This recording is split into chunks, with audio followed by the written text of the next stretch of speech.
Welcome to Wisco Dice. Hey, yo, folks, I am your host, the Conesy with the Most, and I am joined today by... Hey, this is Suzanne, and today we are joined by... Okay, my name is Niall Crabtree. Hey, Niall, how's it going, man? Yeah, it's going good. Happy to be on the show and talking to you guys, yeah. Excellent. So on today's episode, this is a bonus episode of the Wisco Dice Tabletop Gaming Podcast. Today is March 12th, 2023, and we've got Niall on for a special interview to talk about his upcoming Kickstarter for the game Fatal Knockout. So we're going to go ahead and dive right into that and figure out what Fatal Knockout is all about and all of the good details so that you guys out there can back this game and check it out for yourselves. So with that, let's go ahead and get started with the interview. And I'm going to start out right away, since I led myself right into it, and ask, what is Fatal Knockout, or I think I've seen the acronym FKO, all about? What is this game? And so Fatal Knockout is a 1 to 2 player, primarily 2 player, but there is a solo mode as well, tabletop fighting game. So there are other games out there which exist, which sort of cover the genre, but the entire aim with this game from the ground up was to fully encapsulate the experience of playing a video game fighting game, but on the tabletop. The box itself actually converts into the board where it looks like an arcade cabinet. All the fighters are very reminiscent of arcade fighters. It's a completely asymmetric game where every fighter is completely unique. The aim of the game is, like, as you can probably imagine, for a fighting game, is just to finish off your opponent before they do it to you. So you have to do 5 damage to them before they do it to you back. In terms of practicality, the main genre of the game is a movement programming game.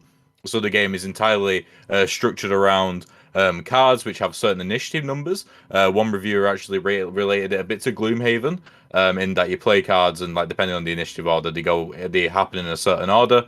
And the entire thing that you have to do is just play cards to build combos to do damage to your opponent. It's a game which actually plays differently depending on your experience level to begin with. I mean, it actually works exactly the same way with video game fighting games as well, where you start off where it's kind of like a beat 'em up. You're just punching each other, trying to basically whoever does the most damage first wins. But as you get more into it, it becomes very much more like chess, where every play is very strategic. There are only 9 spaces on the board, and it's a linear board, and you've got to try and move to very specific locations in order to get the most value out of it. Yeah, it's a highly competitive game. We've already run a couple of tournaments. Actually, someone from the community made a website to rank players, which I thought was pretty cool. But yeah, that's Fatal Knockout. Well, that sounds really neat, and I like fighty games. As my husband will tell you, if there's a way to beat someone up in a game, that's usually the path that I will choose. Yeah.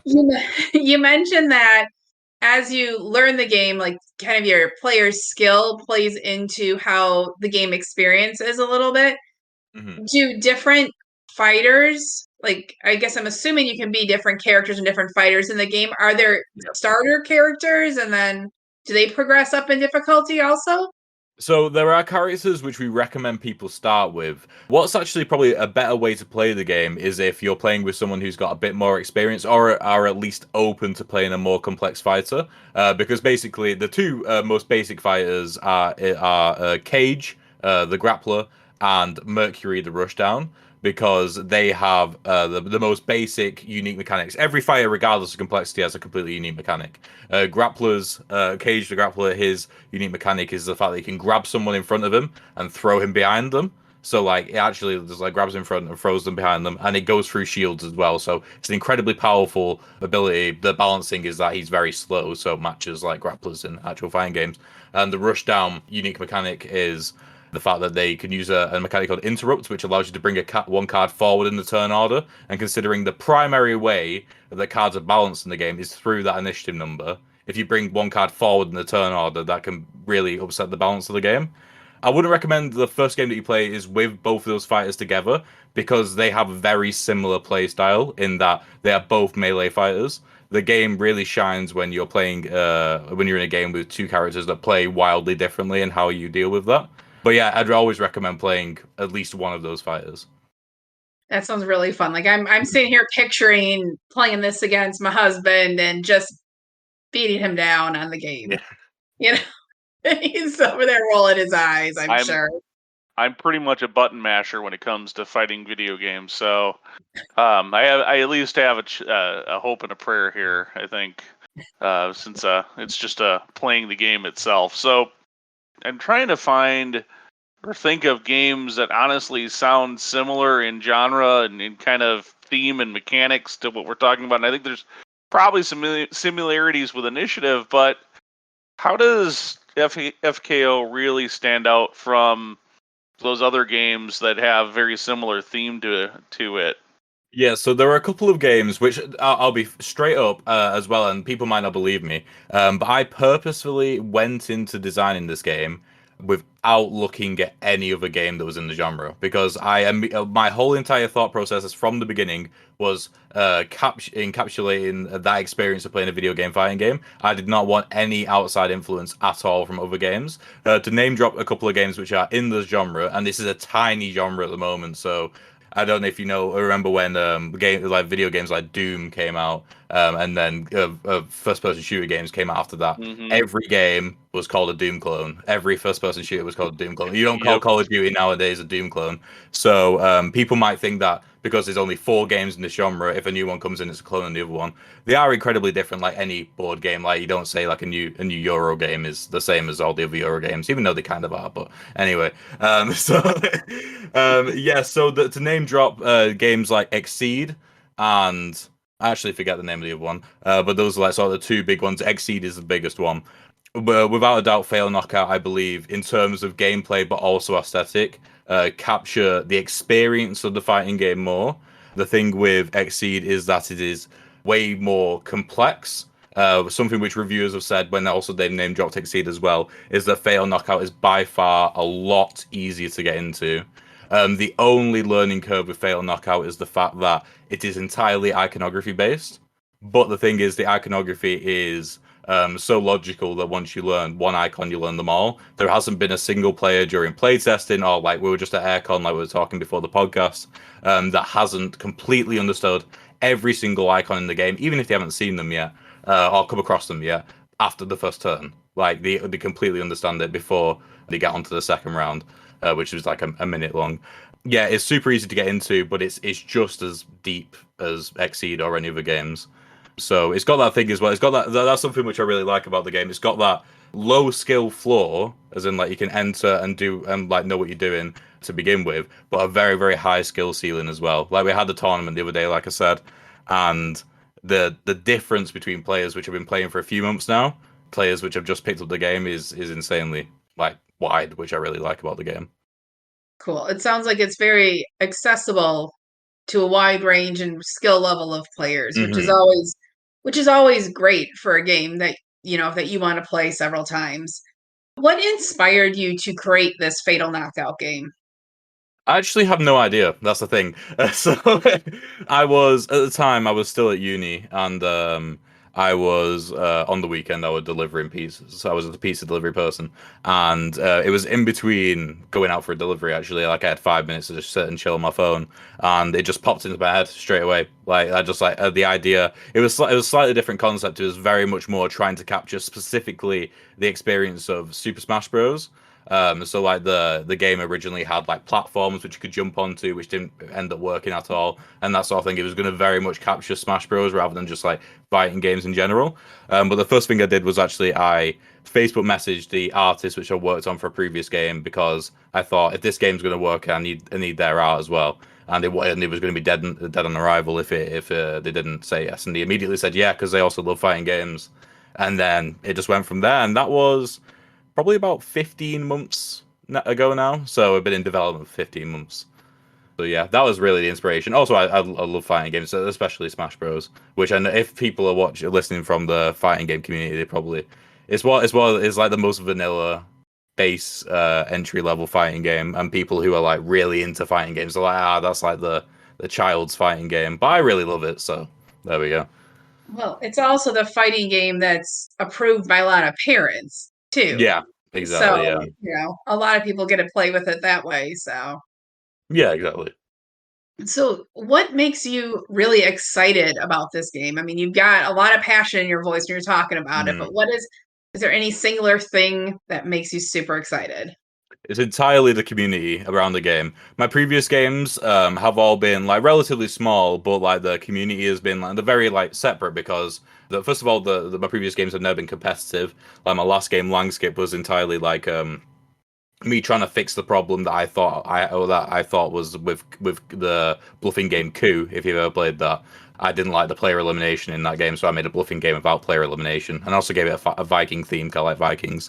But yeah, that game itself doesn't really lend itself to a community. But also, Fatal Knockout. I mean, fighting game communities are huge. It's what keeps them going, and it has correlated massively with Fatal Knockout. Like, the community is strong right now. If I wanted to run a tournament next week, I could get like 20 signups straight away, even though the game's not out yet. It's because everyone's been playing on Tabletop Simulator, which has also been huge for the game. The Discord, which we have, the Crab Studios Discord, is constantly active. People talking about different fighters, like their sort of strategies with them, and it's just great to see because I don't know. It's just nice to see people playing it, and I'm not even involved in the conversations, and people are just like sort of enjoying the game without me being there, which is really nice. That's awesome that you created something that isn't fully to market yet, but has this much excitement, and it's kind of an organic excitement about it, and just it's keeping itself going without you having to be constantly pushing it. That's really Yeah, cool exactly.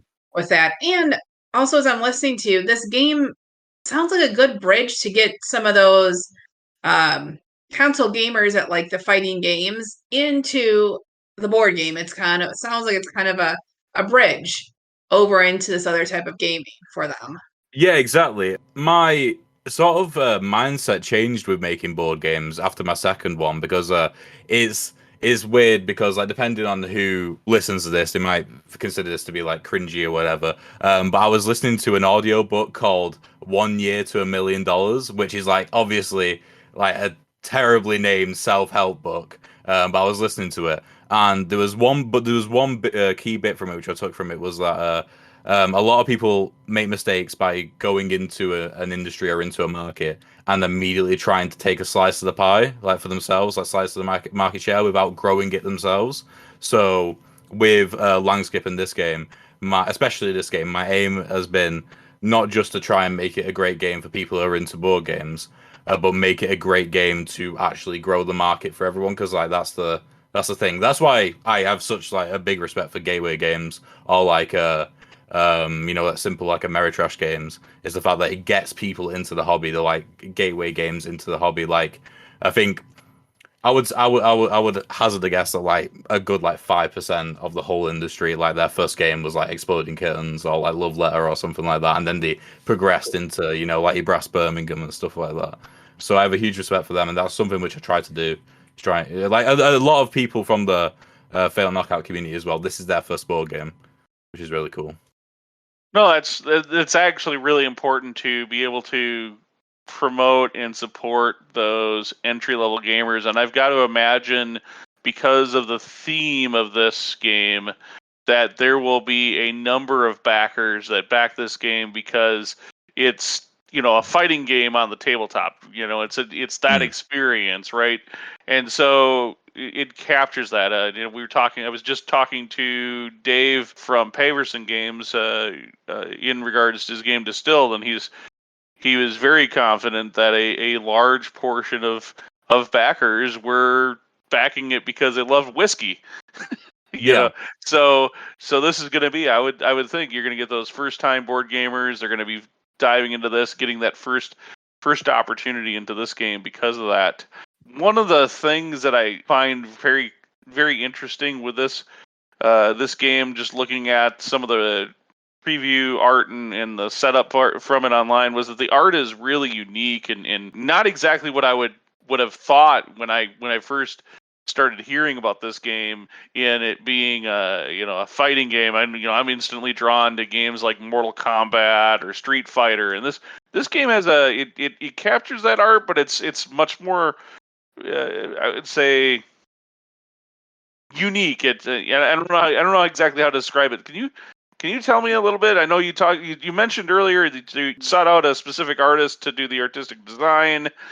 What was the whole process behind that art side of the game, if you don't mind sharing?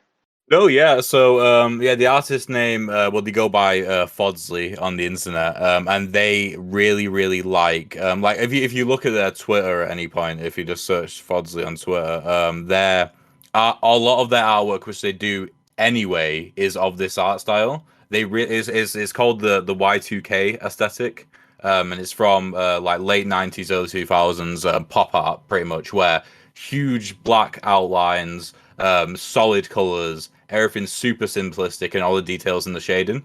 And I really like that. Just off the about, like if we just look in terms of like practicality, this game is, like I said before, iconography based. Especially when learning the game, you need to have full concentration on learning those icons, and like getting those into your head. And so having like loads of like distracting, detailed artwork would have been like sort of a disservice to the mechanic. I wanted them to sort of be in tandem. Also, like you said, it is very, very unique. I think it may have been a mistake to go for either like old arcade style artwork, in that it was like more pixel art, or going like more realistic in terms of the newer fighting games. I think it's actually got like sort of its own balance, and it's what I wanted to do really is, so like if the board game's ever in a shop, you can see the artwork and know straight away that it's Fatal Knockout, because there isn't really any other game that has artwork like it, which I think is really cool. It captures, at least in my mind, it captures just enough. It's like that perfect little balance between, that old pixel video game and where things are now. I mean, I could see a fighting game just like this, with art just like this, being pumped out on any of the major consoles right now. Mhm. Like, I totally could. So it seems to be that perfect little bridge I think you found from an art perspective. I really like the art with how it seems to fit this theme, like you've been describing that. So that's really cool. Another thing I've noticed from looking at at your Crab Studios website was Mhm. that many of your games you've already published or have designed have some sort of 3D component. Like this one has the arcade box. Was Mhm. that an intentional design choice, or is that just something that's kind of been happening along the way? Because I don't know, it looks pretty cool to me. Yeah, so it's kind of like I came at it from sort of two angles. So the first angle was, especially with Fatal Knockout in particular, was to sell that experience. I just wanted people to walk past the game and know exactly what type of game it was. If you see an arcade cabinet, then 9 times out of 10 you think of like what looks like the box looks like an arcade cabinet. 9 times out of 10 you're thinking it's a fighting game, because arcade cabinets, at least from my perspective, most of the time are associated with fighting games because they were the most popular games competitively, in any case. But also, actually, one inspiration was the game Everdell. Because the Everdell tree that comes with the game can get destroyed very quickly the more you take it apart over and over again and reassemble it. I just decided to leave it on my shelf, and I really, really like that it becomes more than the game. It becomes also something that looks nice on the shelf, and that's what I wanted as well. I wanted it to be like, because the game actually comes with two bottom boxes, which I don't know if any other game like that exists. But it comes with two bottom boxes, and there is enough space in just one bottom box to fit all the components for the base game plus the expansion. So you can have all the components in the one bottom box, and then use the other one for the stage and for the box, which is really cool. And then I know I said this too, but there's actually one final reason. I go to conventions a lot. I like to show off my games and stuff like that. And with Langskip as well, with the board being so long, and like obviously the pieces on the board, as well as Fatal Knockout, I started to realize very quickly what got people interested, and bright colors and something which looks unique are like the sort of two reasons why people sort of are walking past your stall and then like magnetize towards it, like go, oh, that was cool, and then come over. As much as I wish board games were all about the design and like how good the game is, people don't know how good it is until they actually go over and play it. So you need to give them a reason as to play it. And so that's another reason why I decided to go down that route. You can never judge a book by the cover, right? But Mm. a really good cover will get you to pick up a book and give it for a read Yeah, versus exactly. bad art. So that definitely is a critical component, and it definitely draws the eye on this one. So just kind of curious. So we talked about Fatal Knockout, but we really haven't talked much about yourself. What really got you into game design? Why choose this versus so many other things? So I mean, if we go back a while, I actually got into game design by accident when I was around like 12 to 13 years old with Halo Reach, the video game. It had a mode called Forge mode where basically you could just make levels in it. And so I would just like without even thinking really, just go into Forge mode and start making multiplayer maps for my friends to play, and then they would come over and play them, and they would actually prefer to play my maps over the maps that Bungie made for Halo, which I thought was really cool at the time. But I didn't realize it was game design. I didn't really know what game design was. I just thought like most people, they just think that like game designs just sort of happen, like they just come about. Like the amount, the side tangent, but the amount of times I've told people that I make board games, and then they've literally said without irony, I didn't know that people made those was crazy. Like how do you expect them to exist? But anyway, and so after that, when I first found out what game design was, when I was about 15, 16, I think I was about 16 years old, when a documentary called Indie Game the Movie came out. And Indie Game the Movie was hugely inspirational for me. It covered sort of the story of three separate developers making indie games. So Jonathan Blow, who made The Witness, Phil Fish, who made Fez, and Team Meat, so Edmund McMillan and Tommy, can't remember his last name, but they made Super Meat Boy. So I don't know if you've ever heard any of those video games, but the documentary covered their development, and Edmund McMillan in particular. You might have heard of the board game The Binding of Isaac Four Souls, but he designed that as well. And his just sort of thought process, basically everything which he said resonated with me so well. And then he also allowed me to realize that game design was a thing.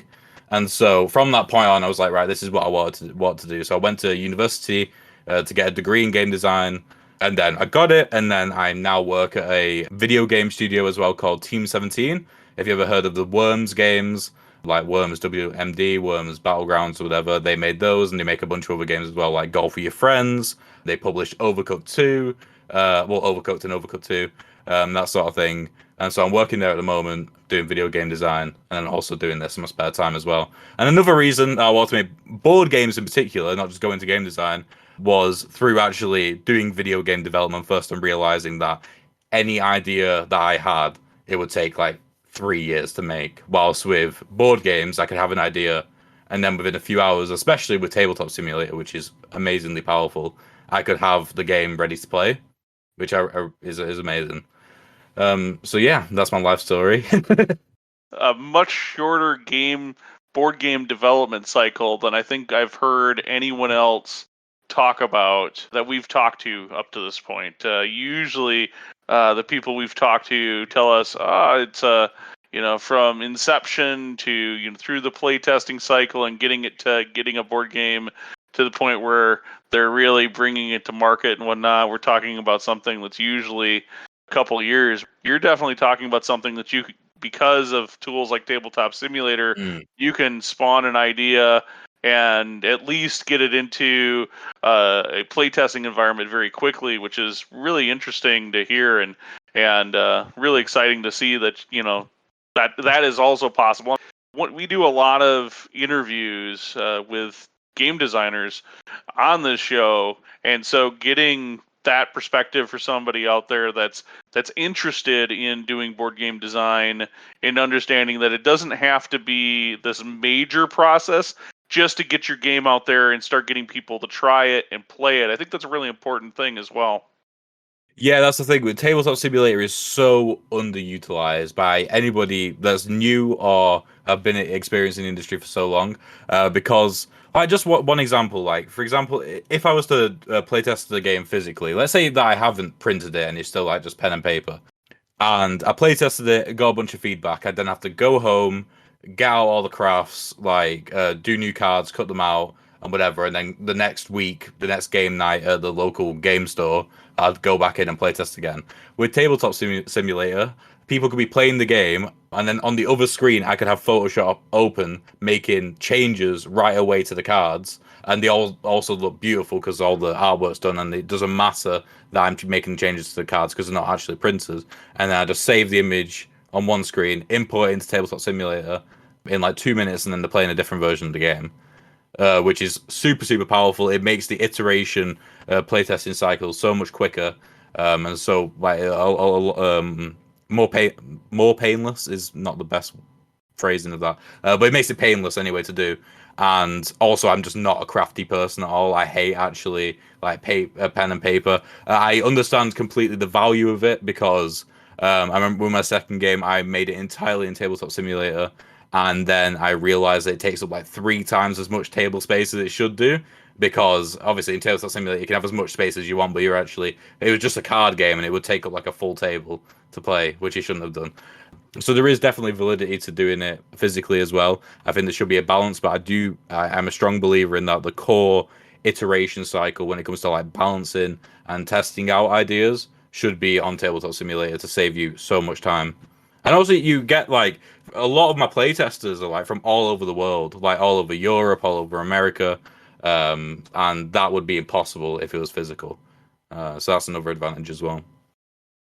Another advantage to doing the place testing that way is for the testers themselves. They can see what changes they've suggested that you put in there and then how it changes the game and if they actually like it or not. Yeah, it makes them so more invested in the game as well. Like that's one of the reasons why the Fatal Knockout community has grown so much.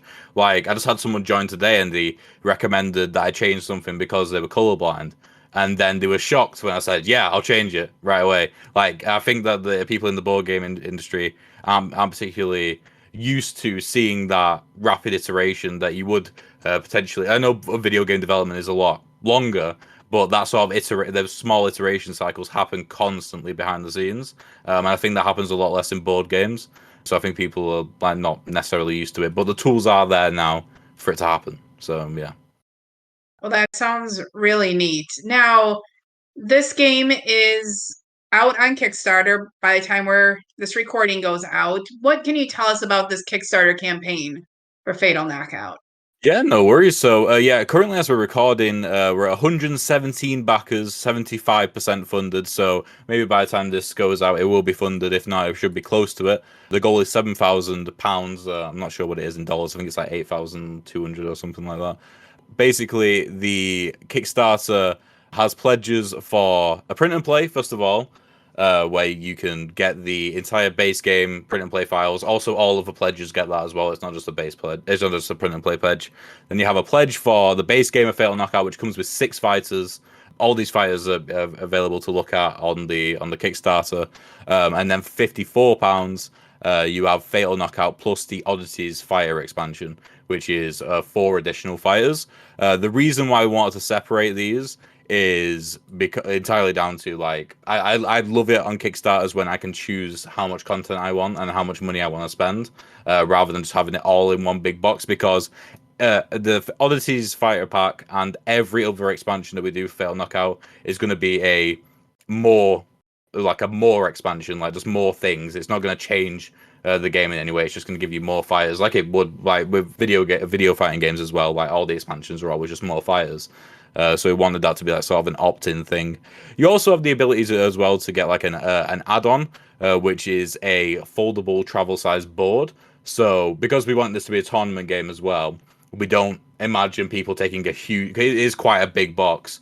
Taking a big box around to tournaments everywhere. So what they can do is they can get a travel-size board, which also comes with a plastic bag, where they can put their board in and their like a couple of different fighters, like their decks in, and then just seal it up and put it in their rucksack or whatever, and take that with them. But yeah, that's pretty much it. The reason why it's called the Oddities Fighter Pack, by the way, is because all these fighters in particular are quite odd. Like there's one fighter who's a squirrel, which is interesting. And yeah, so there's other fighters to be announced. But yeah, probably not as odd as one of the fighters which is in the base game called Axel, who uses the power of music to do damage, which is quite interesting. That's really cool. I mean, we've talked about the artwork, so I'm not going to go back to that right now.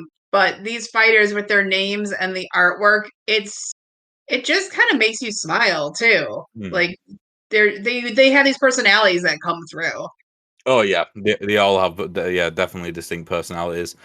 We haven't actually, like most fighting games have a villain of the story. We currently don't have one yet, but by the end of the Kickstarter we might do, because we got 2 fighters who are still yet to be announced for the expansion pack. So one is actually being announced on the 15th of March and one's being announced on the 25th of March. like, if people are interested, make sure to check out the Kickstarter on those particular days. If you look at the coming soon section, just below the what's in the pledges bit, you can probably tell which one of the two's evil, because one's got a very sinister silhouette. Definitely can tell that. So Yeah. it's very cool. And for those of you listening that are in the US, it's about everything in right now on the Kickstarter is about $65. So I think that seems like a really good price for all the content that you're getting and a giant box to go with it. So Yeah, I've had a lot of feedback saying that I should have charged more, actually, which I wasn't expecting. I mean, I'm glad to hear it, because one of the worst things is that you launch a Kickstarter and everyone thinks it's way too expensive. But I'm glad people are okay with the price, definitely. So it looks like the Kickstarter is running for another 15 days or so from the time of this recording. So it puts it about the tail end of March for when you're wrapping up. I'm going to assume that because this is the nature of podcasts, or I shouldn't assume, but I'm going to guess because of the nature of podcasts, we're going to get this out there. Sure, folks that hear this right away, but it'll sit, people can download the episode maybe a month from now or whatnot. Is there going to be late backers or anything like that you're planning on doing? Yeah, so there will be a pledge manager which will open. I'm pretty sure it will open maybe straight away after the Kickstarter. I've got a roadmap on the Kickstarter somewhere, but there will be a pledge manager open after the Kickstarter anyway. And if people for example, back for $1, or you can see the updates anyway, even if you don't back, you'll be able to see when the pledge manager goes live. I will figure out how to make it accessible for people who haven't backed the Kickstarter, because I know some Kickstarters make it exclusive to the people who are backed previously who can get access to it. I don't see the reason to do that. So yeah, that'll be out after the Kickstarter ends, and then it'll close whenever we go to manufacturing. At the moment on the roadmap, we have that we're going to go to manufacturing July 1st. So we're going to have some post-Kickstarter development, just because it's such a highly competitive game. And unlike video games, you can't just release an update and fix things. So we're spending a month entirely on balancing, which we've been doing for about a year anyway. But we want to make sure that we 100% get it right. And then after that, yeah, we're going to go into manufacturing. Yeah, well, the pledge manager will close then, but we'll make sure to give people plenty of notice when it's going to close. And then, yeah, after manufacturing, we'll be shipping. And the game is expected to be fulfilled to backers by March 2024. Between you and me, it'll probably maybe be a bit earlier. We've given ourselves quite a lot of room here, like buffers for things to go wrong, because everything usually does go wrong when it comes to Kickstarters. But this is our 4th campaign now. And yeah, with Food Time Battle in Space, the 2nd campaign, we've fulfilled it in 3 months. So we've done it fast before. So we'll see what we can do with this one. Better to be safe than sorry in this world. You never know when the distribution company that you're using decides to close their doors or something else crazy goes on. So better to let folks know that a realistic delivery date instead of hey, this is the one we're best hopeful for. So yeah, we really appreciate that. Yeah, I made that mistake with the last Kickstarter as well, because to be fair, it wasn't entirely on me. The factory blew up that was making the game, so that wasn't great. But yeah, I said to backers that they get it by Christmas, and only about half the backers did. It was UK and US based who got it, and then the rest of the world got it about a week later, which was a bit sad because a lot of people were backing it as Christmas presents, of course. But yeah, so yeah, there's definitely a downside to sort of over promising. But I think the March 2024 date is definitely achievable. That's really cool. That sounds great. And I will just say from me, I don't back anything on Kickstarter that I need it by a certain date, because something, like you said, always seems to come up. You just can't count on it. So it's always like a little extra bonuses when they do show up early. And it's fun that way. Yeah. So you've answered so many of our questions today. I really appreciate that. Is there anything that you want to talk about that we didn't cover yet? Yeah, Fatal Knockout is what I will say is, if people want to see something cool, check out the Crab Studios social media, search Crab Studios and anything, because we got a giant arcade table made for Aircon, so people actually got to play on a giant arcade table. I'm pretty sure I think have I posted it on social media? I've definitely posted it on a Kickstarter update anyway. So if you can't find it on social media, post it on Kickstarter. I've literally today just got back from the convention, so my brain's a bit fried. But yeah, so This game is definitely a game which can be played by pretty much all ages. It's a game which isn't language dependent. So what we're planning on doing is we are going to be releasing to save money both for backers, because something which people don't know is that the base cost of a game is usually higher when the game is being printed in multiple languages, because the print runs for each language has to be smaller, which drives up the price of the unit price. So what we're doing, well, first of all, we made the game language independent because all the core information that you need is entirely icons. So the only thing which needs to be translated is the rule book, which tells you what those icons are. So what we're doing is we're going to get at least a German and a French rulebook done, and then you can download it as a PDF, and that will allow more people to play it, which I think will be pretty cool.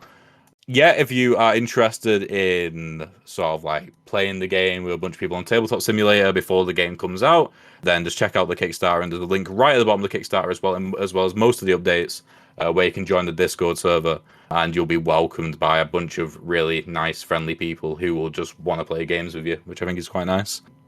But yeah, other than that, I don't think there's anything else I want to cover. For folks that have been paying attention, you can go check this game out on Kickstarter. Just search Fatal Knockout. Of course, if that's too much work for you, you can hop over to wiscodice.com, and right in the show notes for this episode, you will be able to find a link that takes you to the Kickstarter, as well as also to the. We'll put a special link in to take you to the special Kickstarter post where he's got the awesome giant arcade display of this game at AirCon. It looks pretty awesome. It's worth taking a look at and taking a peek at, because you can just imagine playing a board game like this, having set up in my gaming space, but having it set up in the full arcade kind of setup. That would be kind of neat and cool. So, Niall, thank you so much for taking the time and being with us today. We really do appreciate it. The best of luck with you on this game. This game looks awesome. We're really excited for you, and with any good luck here, not only will you back, but you'll be able to get a little extra funding to be able to do some extra cool things with it, because it really is unique and a really special idea here. No worries. Thank you very much. Thank you so much for listening. Make sure you leave a review of this show wherever your favorite place is to find podcasts. Oh, and by the way, give us a like on our Facebook page. And don't forget to follow us on Twitter, Instagram, or Pinterest while you're at it. If you haven't looked recently, make sure you catch up on the blog at wiscodice.com.